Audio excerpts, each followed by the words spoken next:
Hey, everybody. Good evening to you. Today we're talking about the transformation of power. And I hope that you're going to get a lot out of this show tonight. And we're going to be comparing this to the Masonic order in so many different ways. And one is when we talk about the transferring of power, be it from the most puissant sovereign grand commander or the president of the General Grand Masonic Congress or the president of the Council of Grand Masters, North and South America, or whatever the position may be.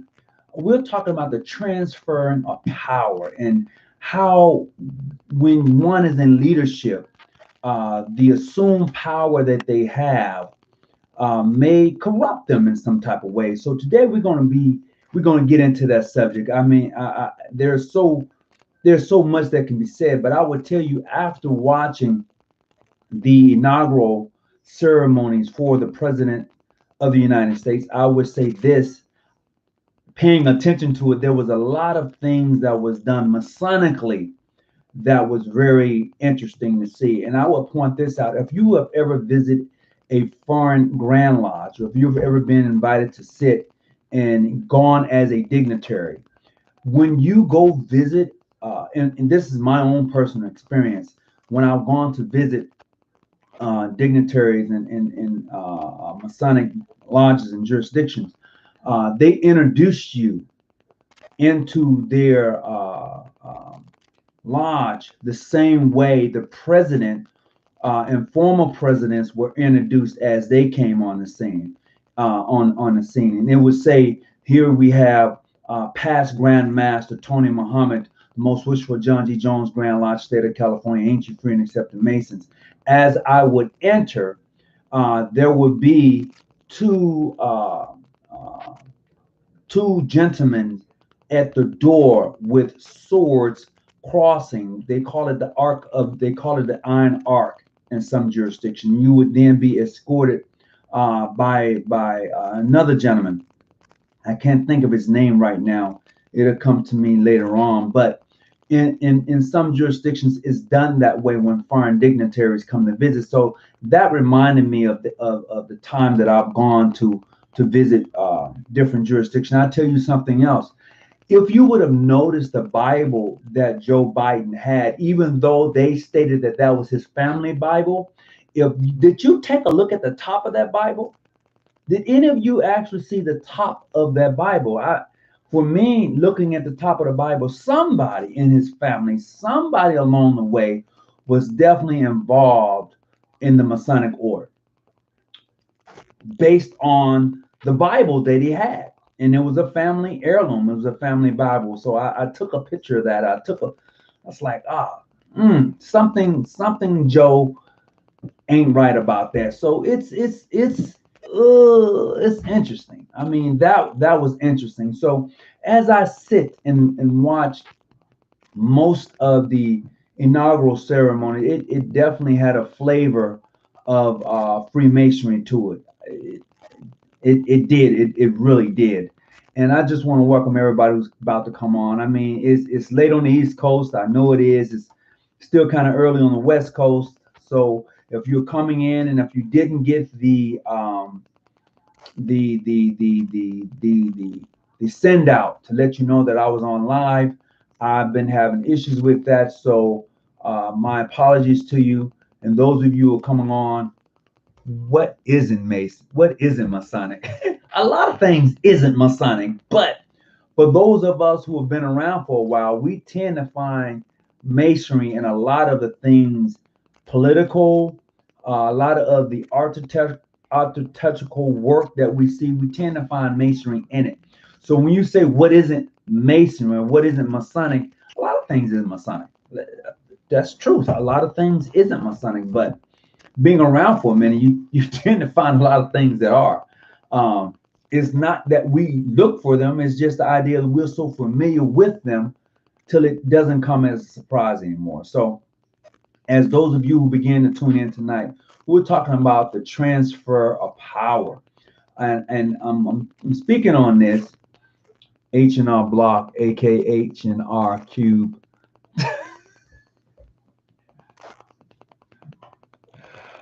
You know what? I didn't even see that one coming.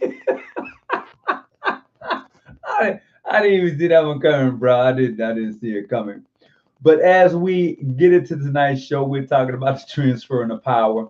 And I would tell you in the Masonic order, it has really ripped some Masonic jurisdictions apart when it comes to the transferring of power. There are times Grand Masters do not want to come out of office. There are times the most puissant sovereign Grand Commander doesn't want to come out of office. There are times wishful masters and worthy matrons don't want to come out of office. So this transferring of power is very delicate. And I say that because it can tear up your jurisdiction. It really could tear up your jurisdiction. When I look back into the archives of my jurisdiction, there are times to where we've been hurt by those who did not want to come out of their elected position when their time was up. Their time was clearly up, and they refused to step down. That caused harm to the jurisdiction. Some grand masters, some most puissant sovereign grand commanders, some wishful masters, worthy matrons, instead of coming out of their positions of leadership, they would rather tear the organization down. They would rather tear up that lodge, that grand lodge, that supreme council, whatever they would rather put a nail in it and then actually say, okay, I've been defeated. I will come back and run next year. Instead of doing those very things to keep harmony within the institution of Freemasonry and the Order of the Eastern Star, they would tear it up. So tonight we're talking about those individuals. We're talking about the transferring of power and how it should be done decently in order without tearing up the very thing that you claim you love. If you claim you love something and you want to see it prosper, and when your time is up and you're coming out of that position, it's okay. You can run again next year. It's really okay. But what I'm finding that happens in most jurisdictions, that wishful master, that junior warden, that senior warden doesn't want to come out of office. They don't. What they do is they go and they hit up the brothers. Look, man, we got elections tonight. I really need you to come out and vote for me. That brother ain't been to a lodge meeting all year. All he did was pay his dues, and you gave him a call. They do it all the time. You know it for yourself. If you are a past Grand Master and you see the sitting Grand Master, when it comes time for elections, he's buying for votes. This is, when you talk about keeping politics out of Freemasonry, politics has its A1 stamp on Freemasonry when it comes to running for office. And based upon my own experience, I would tell you in various different jurisdictions, they do it differently. Some jurisdictions don't even, I would say in some jurisdictions, the Grand Master's already selected before you get to Grand Session. He's introduced to you at Grand Session. He is elected and selected by a group of individuals like your Deputy Grand Master, your Grand Lodge officers, past Grand Lodge officers. He's already selected. In some jurisdictions, some may say, no, Brother Hawkins, I'm saying it's not like that in all, but I'm saying based upon my own journey in Freemasonry, I've seen it done that way. You get the Grand Session, the Grand Master is introduced to you. He's already selected. Now, in some jurisdictions, you may find that the junior warden, senior warden for the various lodges have the opportunity to vote for the Grand Master. And in some jurisdiction, they would even tell you that the past masters have a right to vote. And, you know, even though they're not in office, the past junior warden and past senior warden may have a right to vote, even though they may not be in office. So various jurisdictions have various rules and regulations that governs them when it comes to selecting their Grand Master. I would tell you this, in this jurisdiction, the most wishful John G. Jones Grand Lodge of California, every Master Mason has a right to vote. Every Master Mason has a right to vote in this jurisdiction. If you are a chartered lodge in this jurisdiction, every Master Mason has a right to vote. That's written in our bylaws that way. It's done that way in this jurisdiction because we believe that if a person is paying their dues to this jurisdiction, they should have a right to vote and participate in the election in the elect to elect the Grand Masters and other Grand Lodge officers. Period. Now they may not be able to run for office based on the criteria, but they have a right to vote. Sam Thornton, yes, you can call in if you want to call in tonight. That number is 619-286-0642 if you want to call in tonight. Tonight, we're talking about the transformation of power.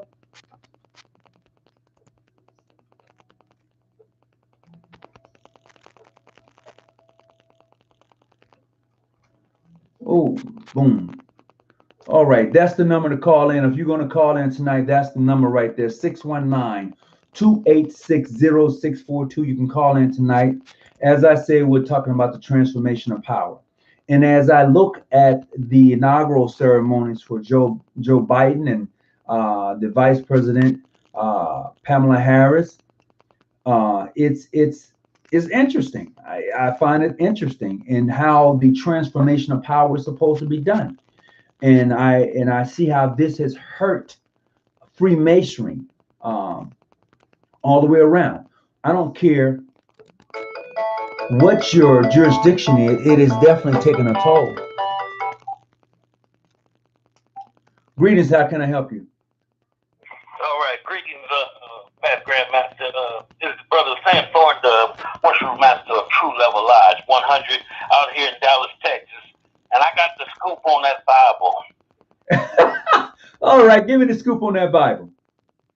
So I just went to Google to look up Joe Biden's Bible, and I seen the exact picture of it. And then I seen the name on it. It's called Douay Rhyme. That's D-O-U-A-Y Rhyme, R-H-E-I-M, Douay Rhyme. And that's a Catholic Bible, heirloom Bible. That's why it's so thick. It's thick like a Masonic Bible.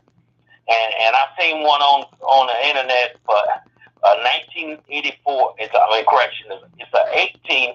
I seen an 1884 version of that Bible for $4,750. You want to know? You want to know why it's so expensive? Why? It's not your King James version.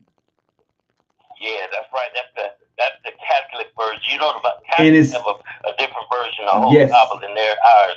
Yes, it is. It has the book of the Maccabees in there. It has books that you will not find in your King James version of the Bible. Plus, it has 22-karat gold leathering on it too. And did you see the top of that Bible? The emblem on top of it. The one on the internet has a big cross on it. Yeah, but I gotta take a look at that cross on it. But the one that he had today, it has a cross on it. But it's something. Go look at that. Go take a look at that cross. If they got a picture of the one that he personally had, his family heirloom Bible, it was from 1893. Oh, okay. And it really is interesting. It's interesting. I only say that based upon what I know about the various crosses in the Masonic symbolism. That's why I'm saying go back and take another look at it. You may have an aha moment. All right, appreciate that info. Just shared it with you. Hey, I appreciate that. The rule and guide of our faith and practice. Oh, you know it. True Level Lodge. All right. Well, greetings, and I appreciate you calling in. Thank you. All right. Welcome. Bye. All right. Oh yeah. Thank you, Brother Sam Thornton. I appreciate you calling in and giving me a little scoop on that Bible that he had. From what I'm gathering, that was his family heirloom Bible. It was Catholic, and supposedly it's been passed down throughout his family. But I would tell you, take a look at the top of that particular Bible. In Freemasonry, there's a lot of crosses, symbolism, and crosses in the Masonic order. And I say that because of the cross that is upon the Bible of Joe Biden, President Joe Biden now. So as we looked at his inaugural ceremony and looked at how people were seated, it reminds me personally of the encampment of Freemasonry. As you look at the structure for which and how they are seating, I was like, oh, this is nice. This is deep. Like one brother said, you can find masonry and everything. And he pointed out H&R, and then he said H&R blocked the cube. I didn't see that one coming, but it is true. The symbolism of Freemasonry, for which we have at our fingertips, can be found in any and everything. However, whether we choose to look at it from that point of view or we don't, it is there. The transformation of power within our fraternal order is supposed to be one of peace. But I know as well as you know that can be sometimes very touchy. And I would say in my own jurisdiction, I've seen a Grand Master who had refused to come out of his station. He has served his term, and in our bylaws, it clearly states that after you have served your term, you could not run again. He tried to literally force the hands of the members so he can run for office again. And it really hurt our jurisdiction. It really did, because some believed that he should run again, and some were saying no, according to the rules and regulations, you can't. So, I would say to those of you who sit in these particular stations, your leadership in your organization, be the example of how one should carry him or herself in the position. If you are a grand master, a worshipful master, a worthy matron, social conductors, whatever your position, elected position should be, please carry yourself as such.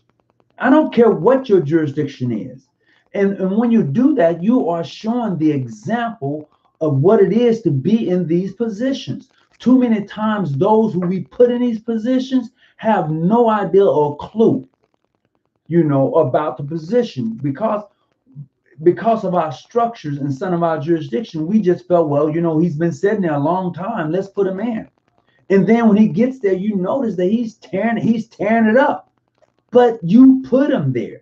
Reminds me a lot about the past president.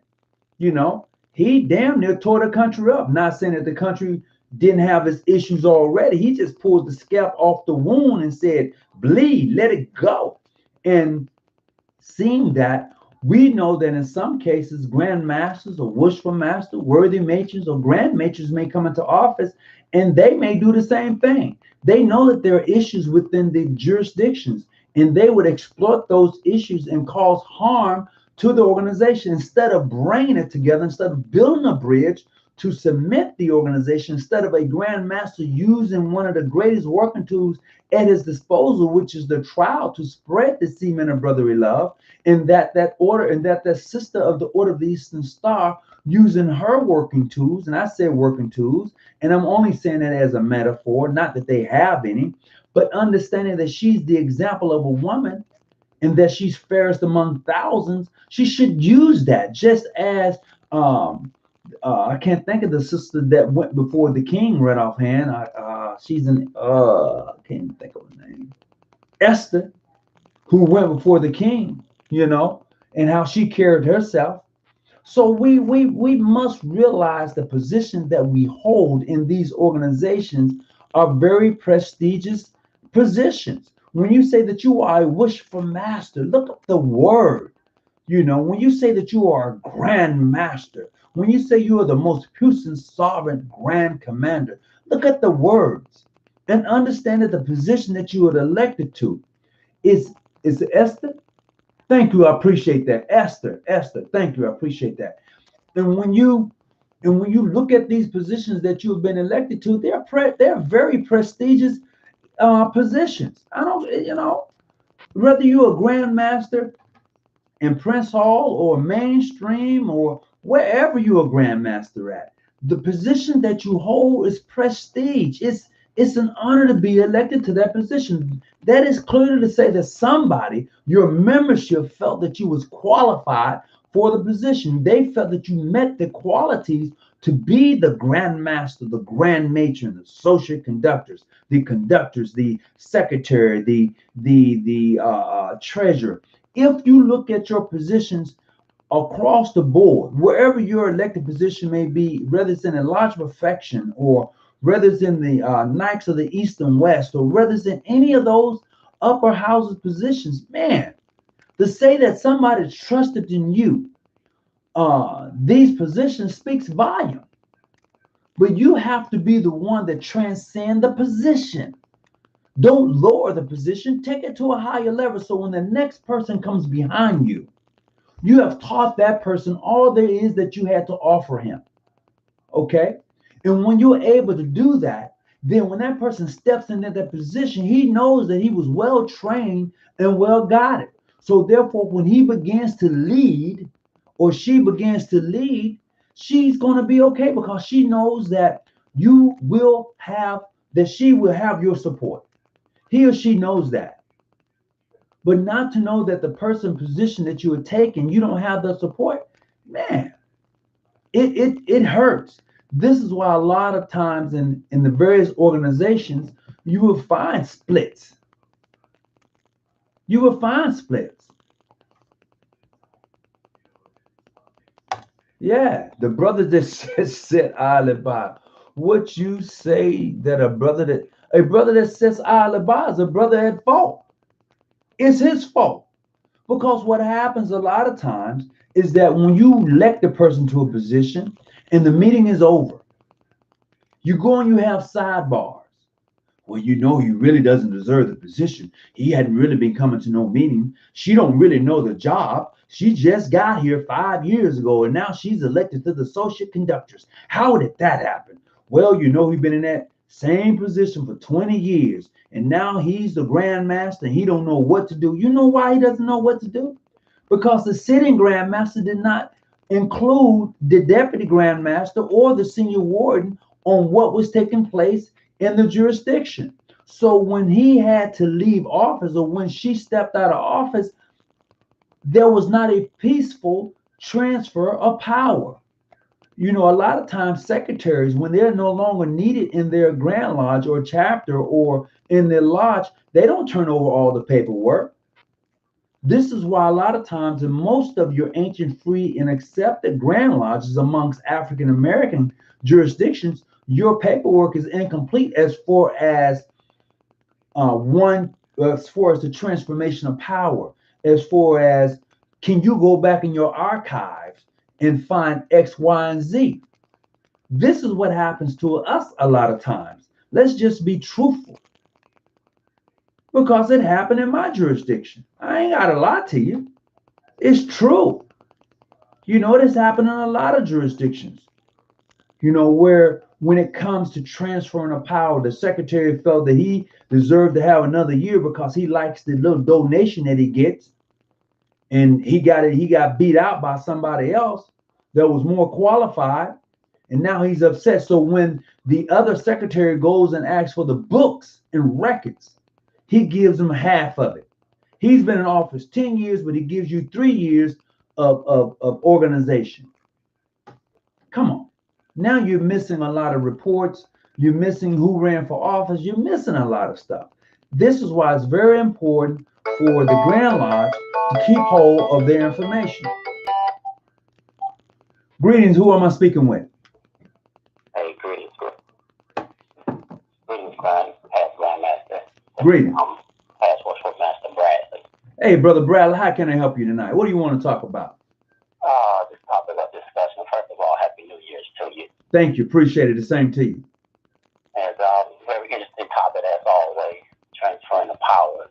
I believe one of the issues that we have in the Masonic organization when it comes to the transfer of power is a lot of those brothers that are in, for example, they get to any position, whether it's the worshipful master or the grandmaster. Mm-hmm. More specifically with the grandmaster position, they get in that position and they try to make it's their end all. They try to make it their career. They have reached a height of everything they wanted to do without having the understanding that they are just there for a moment of time. Right. They have a certain amount of time to how can I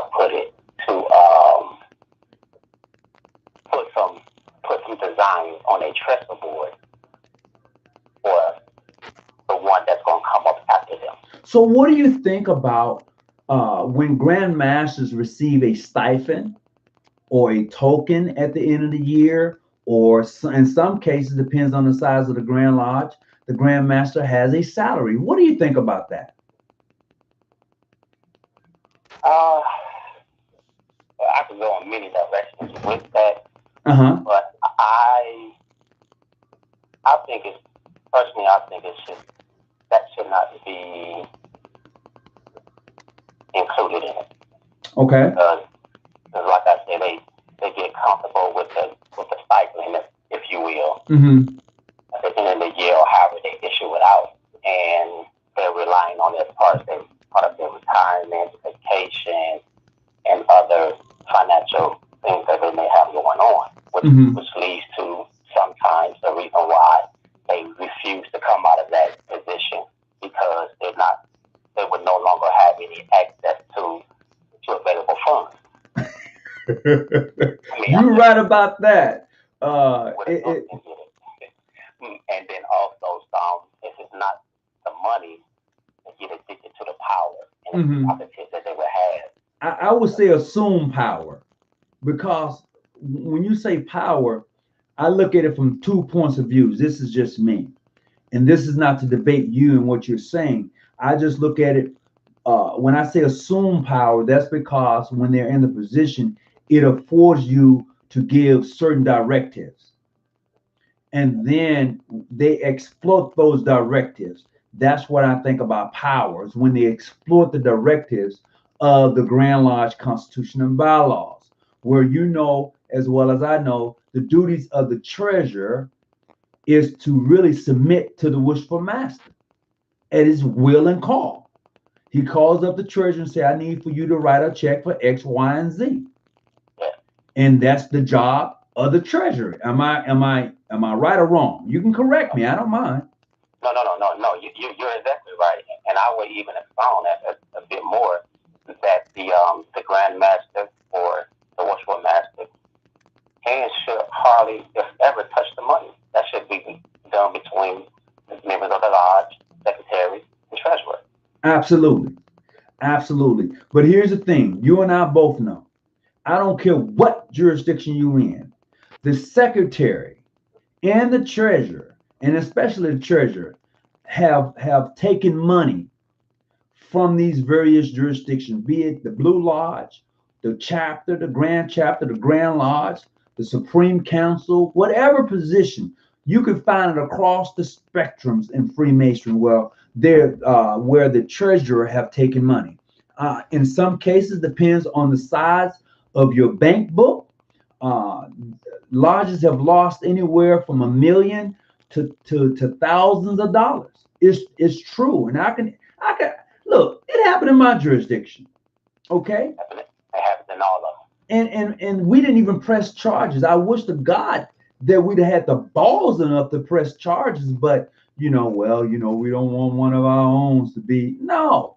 What happens a lot of times in our Lodge of Perfection, many years ago, the guy walked off with about almost 10 grand. And I'm like, we're not going to press any charges? Are we bonded? I'm questioning everything now, because I'm thinking to myself, how can we sit by and just say, okay, you know what, let's move on. Let's put somebody else in position. When we clearly know that this guy has copped, has stolen, walked away with about 10 grand.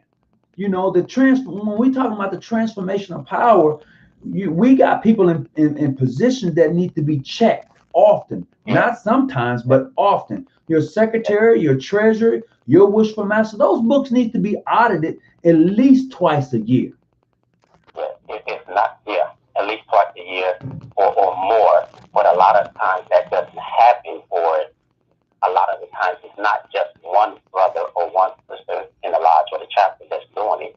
There's multiple ones, which can lead to a reason why. Let's be a little bit passive and let's not press charges, because the one they pressing charges on have a little dirt on someone else. Oh man, they're not the only one with their hands in the pot. Oh yeah, and take this for instance. I know. I'm gonna give you an example. All right. So you get the grand session. All right. And let's say, for instance, you have a jurisdiction that's a pretty nice size. You get there, and let's say you got 1,000 members at grand session, just off the cuff, and you're in the money that flows through there. All right. On that day of grand session, there's trust me, there is money flowing through there. People see the secretary, they say, look, bro, my lodge is behind. I want to make sure that we're taken care of so we can be able to go in and vote. Am I right? Come on. So what happens is he gives that guy either cash or check. A lot of times it's cash. All he's going to go and do is say, okay, they paid. He can cop that cash. He can put it away. On the books, he can say paid in full until somebody go back and audit the books. And the books don't usually get audited until the incoming secretary. And if he's reelected as a secretary, he can put the numbers down any way he want to do it and pass it on over to the treasurer and say, here you go. Right. So the books and understanding how power should be transferred, they should always be inspected. We should always check the Grand Master, check those officers who we have in leadership. A lot of times people don't want to check the Grand Master because they say, you can't do that to the Grand Master. No, the Grand Master is a servant to the craft. Exactly. Anytime you hold an elected position in the craft, you are a servant. Period. Yeah. Sad ass baby. I can't show that one. I can't. I gotta hide that one. But anyway, that's just what it is. I mean, but hopefully, as we grow in Freemasonry, as we move forward, we will be able to understand that yes, in Freemasonry, there should be a peaceful transfer of power in order that your organization may survive. Period. And I'm not saying, go ahead. Also, a lot of times, the reason why it's not a peaceful transferring of power is because they get in the position and they get a eye-opening of the prerogative that they would have in that position. For example, as the Grand Master, do this and do that, and no one's going to check me on this or call me out on this, that, and the third. I can, according to their bylaws and constitutions, whatever it may be in their jurisdiction. Right. But then they start to, in my personal experience, I realized that a lot of people, brothers in the craft and sisters, that takes on that attitude, they a lot of times have a lot of hidden motives, which cause them to dip into the funds a little bit. Right. Which cause them to do a favor for this brother or for that sister, but not follow the rules according to the bylaws and the Constitution. And that hurts the organization. It really hurts the organization. It destroys the organization, which pushes away a lot of great brothers and a lot of great sisters who really have good in their heart, not just for the craft, but according to the obligations that they're taking. And I've said this before on your show many times, that if we as Masons, you don't necessarily have to be a master Mason, but at least an apprentice Mason, to your, I don't care what degree you have, I don't care if you have 365 degrees, if you ever just stick to your first degree, Masonry, the obligation, half of the stuff that's going on in Masonry will not take place. I guarantee you. But yet you have 32nd degrees walking around and can't even tell you the first word into apprentice obligation, which is, in my opinion, is disgusting. But that's my opinion. And that's your opinion counts, because in your jurisdiction, in your lodge, you should be one of those brothers that when you see something happen, stand up and say something. Don't just sit idly by, and then after the meeting, you're going to meet in the parking lot, or you're going to meet at refreshments. You're going to talk about what shouldn't have happened instead of talking about it during the process. Because when someone places a motion on the floor, And when it comes time to talk about the motion that's on the floor, most people don't say anything until after this passed. I would have never voted on that. Well, you didn't say nothing. Right. But I think a lot of times that happens a lot in maybe because the members themselves are not either taught, enlightened, if you will, or have a clear understanding of what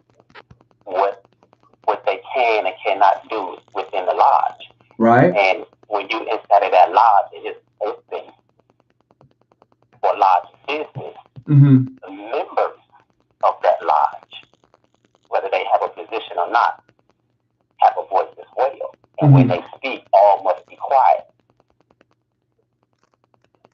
Yeah, and here's the thing. When your turn comes to be the Worshipful Master or Junior Warden, Associate Matron, Matron, Conductress, Associate Conductor, when your time comes to any of these elected positions, remember, honor the position. And when I say honor the position, meaning respect the position for what you hold. So show some respect to it. Don't just go in and just rip it up, tear it up. Like I said, I've seen many a times Grand Masters, oh my God, don't respect the craft. It's true. I'm the Grand Master. I'm the Grand Master. They want to gavel you down when you want to point out to them, hey, look, Grand, I got the gavel. Sit down. What? Oh, okay. Yeah. Okay. Yeah. I mean, I've seen it, bro. When I was young as a master mason, I see the Grand Master hit the gavel so quick. This committee is over. Wait. The report said no. Committee is closed. Is over. Committee dismissed. And when the Grand Master said committee is dismissed, it's a wrap. It's a wrap. Because a lot of times because they know something was about to come out. Absolutely. Unveiled. I seen a Grand Master. I was at Grand Session. I seen the Grand Master's son point out that there was $800 missing. It may have not been a lot of money, but there was $800 missing. He asked his dad. He said, Grand Master, where's the $800? You said Grand Lodge business. What business? Right. And he immediately dismissed the audit committee. He did. I seen it. And I'm like, I'm a young master mason. I'm like, wow, that's deep. Not understanding that was some of that money was mine, out of my dues. I'm like, $800. It's not a lot, but when you can scam 800 over some time, it becomes a lot. Yeah. It does. And especially depending on the size of the lodge, that $800 can be equivalent to $2,000 or $3,000. Absolutely. So it all depends on what that lodge is is. So to put that question on the floor, and the brother had every right to do, no matter the relationship, biological relationship, you have the right to put it on the floor because, as you know, when you're inside that lodge, you all on the same level. You're supposed to be on the same level. You're supposed to be on the same level. You're exactly right. And I say that because what I've seen, and I'm only going on my own personal experience, being a past Grand Master, being a sitting Grand Master, and held some of the positions in the various pending bodies. It's interesting because what I found is that on the Supreme Council level, my own experience is that when you have these various meetings, all you're doing is transferring one uniform for the next uniform. So when I come out of my Shriners meeting and I go to the Knights Templar meeting, all of us in there were Shriners, all of us in there was Knights Templars, but when the leadership come up, he's going to point the finger. He's going to say, well, those Shriners. Well, damn, we all Shriners. Or he may say, those Knights Templars. Well, we're all Knights Templars. All you do is change hats. And I'm fine. And this is just in my own personal experience and my finding that people don't want to transfer power when they get in these seats. And there's a little money that comes with them. If you go to Grand Session and you're the Secretary or Treasurer, and let's just take, for instance, at the end of the year, the Secretary gets $1,000. He gets his room paid for at Grand Session. Do you think that he or she wants to relinquish that position? This is a little vacation. Yeah, it turns, like you said, it turns into sometimes a family vacation. Yeah, You know, family vacations, and they don't want to give that up. But and to me personally, I would call that a sad moment in masonry, or a sad moment in that particular brother or sister Masonic career, because they lost sight of what this thing is really all about. Right, right, and it just about a position, because once you make your transition, it's not about where you're a master mason or a fellow craft or a grand master. That's a whole nother level right there. It's just I don't want to get too far off the topic. It's really not off the topic, because when you look at a transferring of power within the Masonic order, we have various appending bodies with various different leadership with various different individuals is being head of these appending bodies. And when you're talking about the transfer of power, it really is what keeps the organization whole until somebody gets a hair up their ass and says, you know what? I want to run for this position, knowing that you are not qualified. But since you got a little voting block behind you, you're going to run for the position. And then when you don't win the position, you're going to tell your members, those who voted for you, well, you know what, man, we're going to go and do our own thing. Right. I've seen it. You know, it shit. Everything I'm talking about, I have experienced. I've seen it. It happened in my own jurisdiction. The brother who wanted to run for the senior warden position, he was the grand junior senior deacon, but he wanted to go for the grand senior warden position. And we told him, you can't do that. You first have to run for the grand junior warden. And he didn't want to do that. He felt that he had been a long time member, outstanding brother, know the works. He felt he needed, bro, I've been here 20 years. I shouldn't have to. No, bro, the rule says this. And he got upset. And he caused disharmony within his lodge. You know? So in other words, if he was a master mason for 30 years and decided, oh, I would like to be a grand master, he's just going to skip over everybody else. Hey, bro, his plan, you know, after the dust has settled and he moved on to a different jurisdiction, he told me his plan. His plan was to come in, build his lodge up, solidify it, and run for Grand Master within a year. Hidden motive, like I said earlier, hidden motive. Yeah, he told me. That's what I want to do. I said, bro, if you just waited, it would have come to you. And that's the thing. You don't need to seek the position if you're truly skilled, if you're truly proficient, if you truly love and respect the organization. You don't have to seek the position. The position will seek you out. But brothers would put you, the sister will put you in a position if you're truly well and deserving of it. You know, instead of trying to go around and, hey, bro, you know what? I'm running for office. Could you vote for me? Yeah. Wait a minute, where you been? Do you travel? Do you do things for the organization? Are you a servant of the organization? You know, a lot of times, a lot of brothers are not servants of the organization. They just want the position. Right. I can recall a time in my jurisdiction, and it was time, election time, and prior to the election, hey, they're trying to pull me to the side. Hey, you want to do this? You want to do that? And I'm like, no, I don't. No. Mm-hmm. And to make a long story short, they were trying to buy votes from me. Trying to, oh my goodness. Trying to buy votes. I'm like, wait a minute, but why y'all going through all this bickering, arguing with each other? Mm-hmm. Trying to beat on your chest and trying to put out what you did and I did this and you did this and he did that, all going all that back and forth. Mm-hmm. Your works themselves supposed to be what causes a brother to vote for you or not to vote for you. Absolutely. You don't have to go through a debate. Let's just look at the work. Look at the work. And that's the thing. A lot of brothers and sisters don't look at the works. You know, You look at the friendship the friendship. and what's in it for them. Well, I can get up here. I can easily get into this particular house. Yep, Or I can absolutely. easily get here, or I can get me $1,000 stipend for the grand station.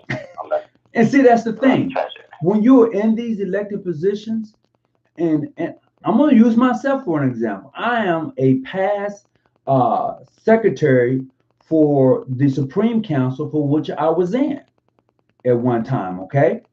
And there was a stipend that came along with it. Did I enjoy it? Yes, I did. I'd be a fool to tell you I didn't enjoy the stipend that came along with being the Secretary General. That was a stipend. You know, I did the work. And when my time came up after serving 8 years in the position, I turned over all the books to the incoming secretary because of my most puissant sovereign grand commander, Esau E. Baxter, said, look, Brother Hawkins, make sure you turn in everything that you have for the past 8 years. And I did. The only thing different is I made copies for myself. Right. And I would say there's nothing wrong with how you did the transferring of power. Mm-hmm. You did it the right way, I would say. Because I'm gonna try to put words in your mouth. Correct me if I'm wrong.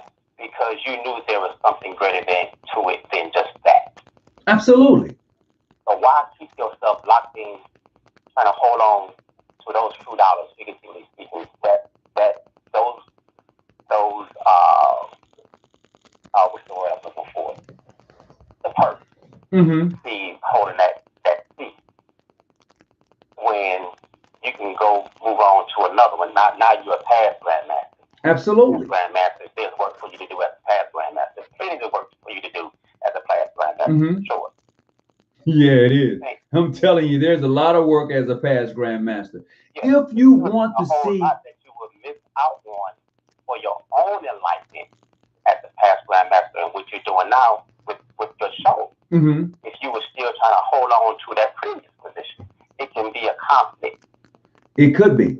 And I would tell you not this. One of your own blessings. So sometimes you got to clean that closet out, donate it, give it away, clean it up, or whatever, to make room for a new.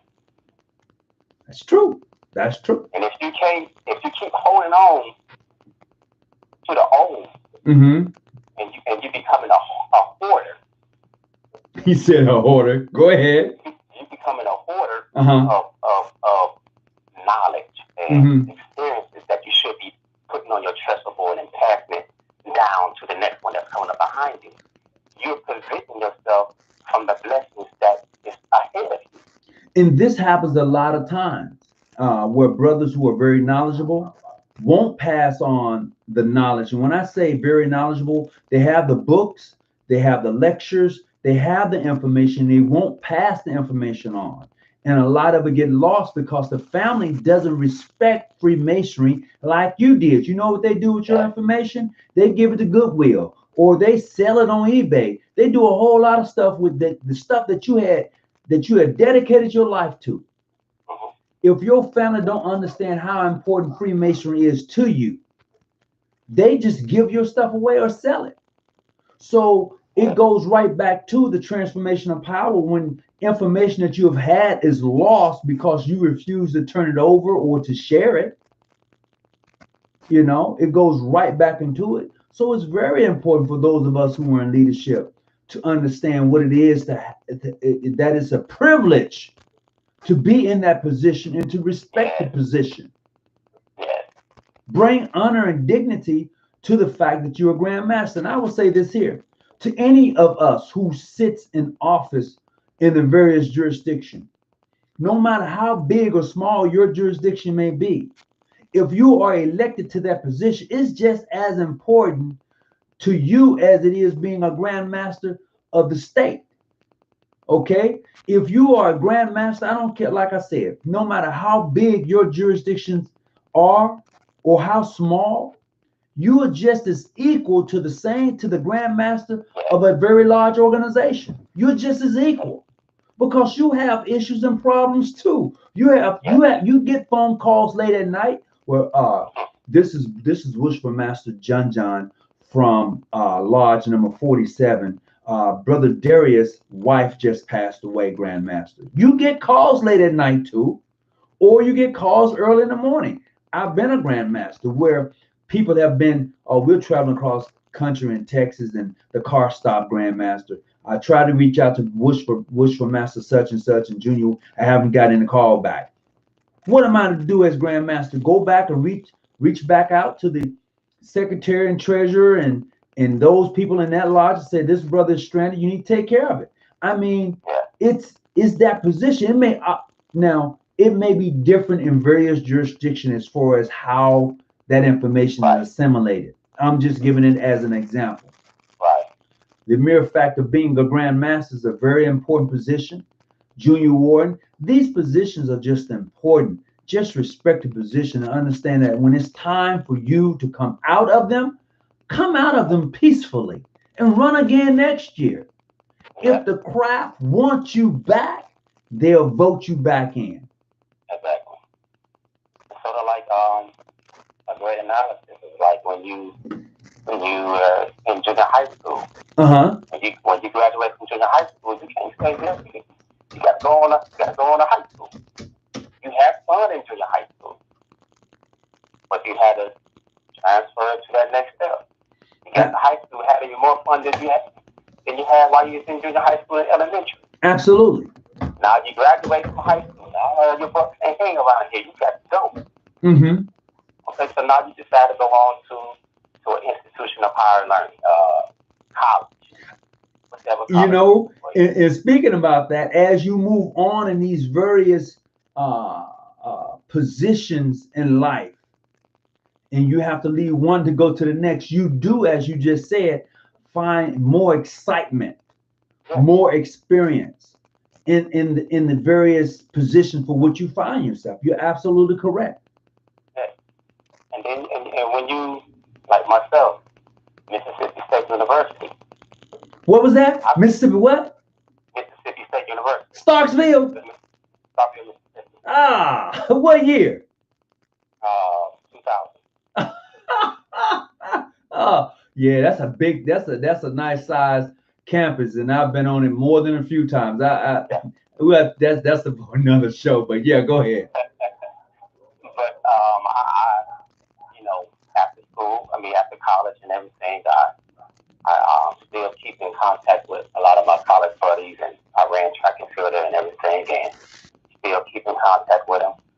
But the point I'm trying to get to, now that we're out of college, we're not always on campus.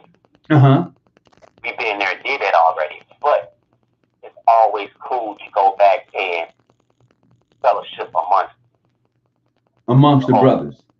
Yeah, and the same thing can take place in Masonry as a Grand Master. You're now a past Grand Master, but that doesn't mean that you can't go back and fellowship with the current presiding Grand Master. Absolutely. As a matter of fact, the presiding Grand Master he came behind you, so he should always be like tapping you for information. But he's not going to know it all. But see, you've been there. You've seen what's ahead of him. So you should be his eyes and his ears along the way. There you go. That's the position of a past Grand Master, is to be the eyes and ears of the sitting Grand Master, because you've been in a position. You understand what it's like when you go in and negotiate contracts for the hotel. You understand how the money needs to flow. So you need to pass that information on to the incoming Grand Master. So when his officers come in, you can say, okay, here's how this thing needs to play out. How do you want it to play out? Right. You know, so it's interesting. This thing we call power within these various jurisdictions and seats that we may hold. We have to respect those positions. If you expect for your organization to survive and to grow, you must be transparent. These young members who are coming in today are very enlightened individuals. They have knowledge, they have information at their fingertips. So what you going to tell them? You know, what do you really have to offer these young members who are coming into your organization? What you going to tell them? Right. Really? You're going to tell them, yeah, you can travel into foreign countries and receive master wages. You'll be recognized wherever you go. There is no Mason in jurisdiction that is recognized wherever they go until that individual brother has met and found that the other brother or sister who they're meeting or greeting have the same dignity and respect. Then you can say that. But until then, no. No. No matter how you chop it up. I just spoke to an ex-co-worker of mine. He's from Memphis, but lives in Barbados now. Mm-hmm. And he's a piss tall brother, and a lot of, from what he told me, that a lot of the brothers there are Scottish Rite. Long story short, they want him to switch over to Scottish Rite from Prince Hall because they don't recognize all Prince Hall. Right. They only recognize the selected few within the United States. Mm-hmm. And they wanted him to convert over to Scottish Rite, and he seriously thought about it and wanted to, but changed his mind because they didn't recognize him, and he would have to start all over again. Right. That's interesting right there. Why would you want to start all over again? That's what he said to me. He said, "No, I can't start all over again." He said, "I love the brothers, fellowship, and when it was great. They have a big festival every year. I think it's called the Peppercorn Festival that they have every year when all the Masonic lodges come out and sisters come out. They have a big, huge parade every year. He invited me down to come and partake in the festivities or what have you. Mm-hmm. And yeah, so like you said, you're not going to always be accepted. That's true. Everywhere you go. That is true.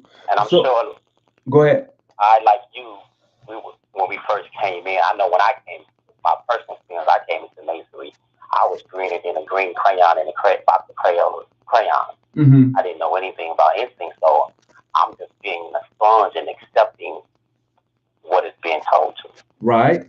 But through experience, I found out all these things that was told to me were not exactly, I'm not going to say, I would say it was not exactly true.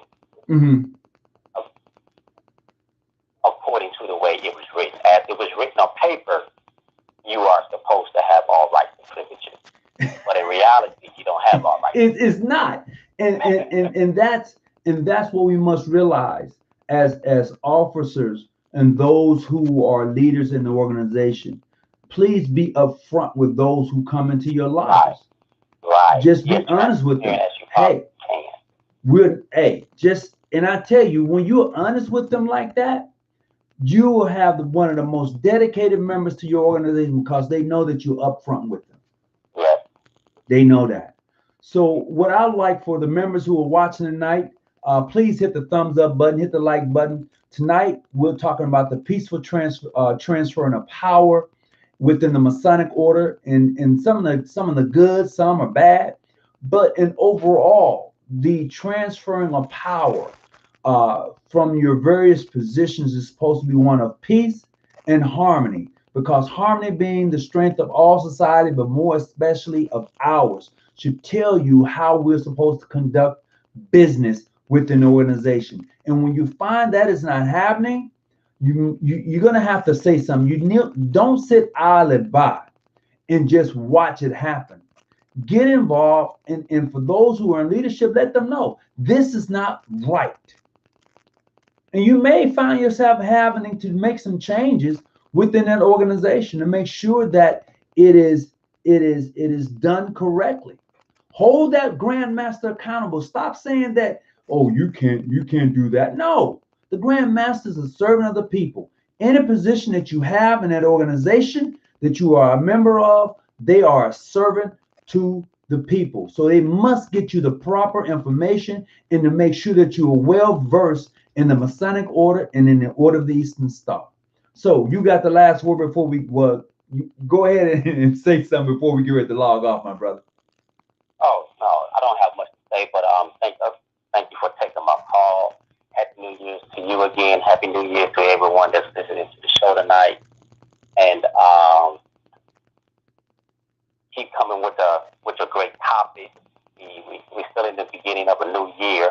Mm-hmm. And Past Grandmaster, hey, just keep doing what you're doing and keep coming. I'm always try to tune in and listen. I don't call all the time, but I listen a whole lot. Well, I appreciate it, and I thank you very much.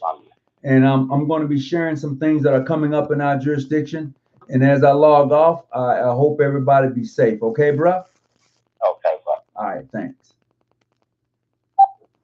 So as we get ready to log off, I'm going to share something with you real quick here. If you're just tuning in, tonight's show was about the transferring of power in regards to the Grand Masters and other officers in the lodge. I want to send a big shout out to the Valley of the Kings out of New Orleans.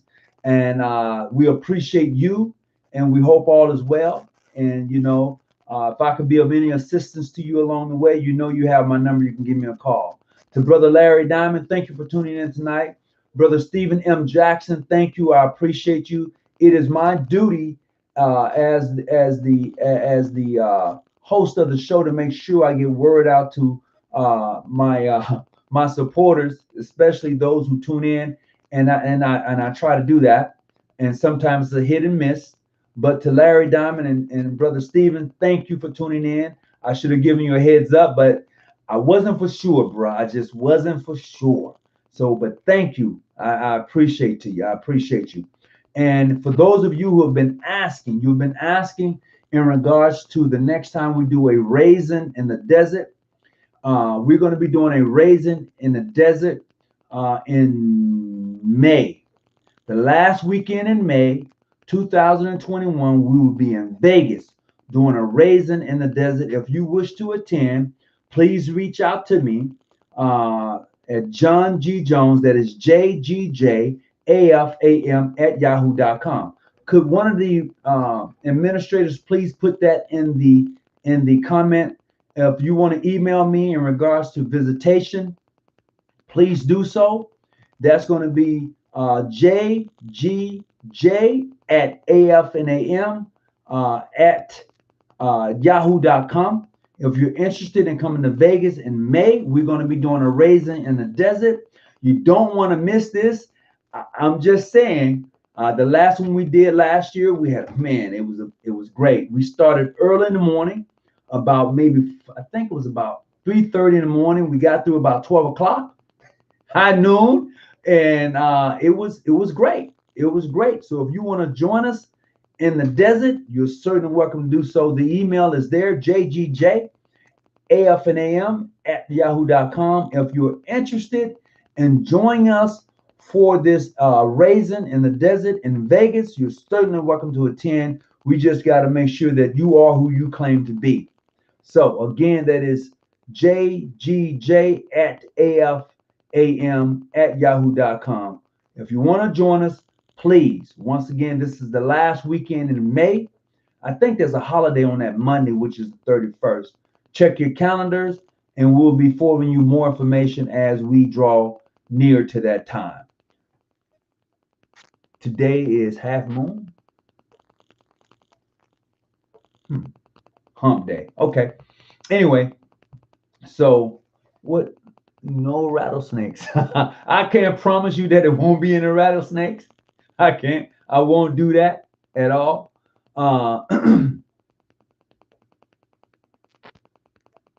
Santee at Grand of Isaac Lodge. Hey, how you doing, Santee?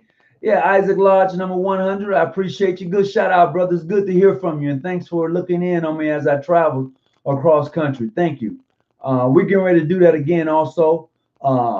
June 2000, this year 2021, members of this jurisdiction, we will be making our way across country from the West Coast to the East Coast. We will be doing it. It's on our calendar to do.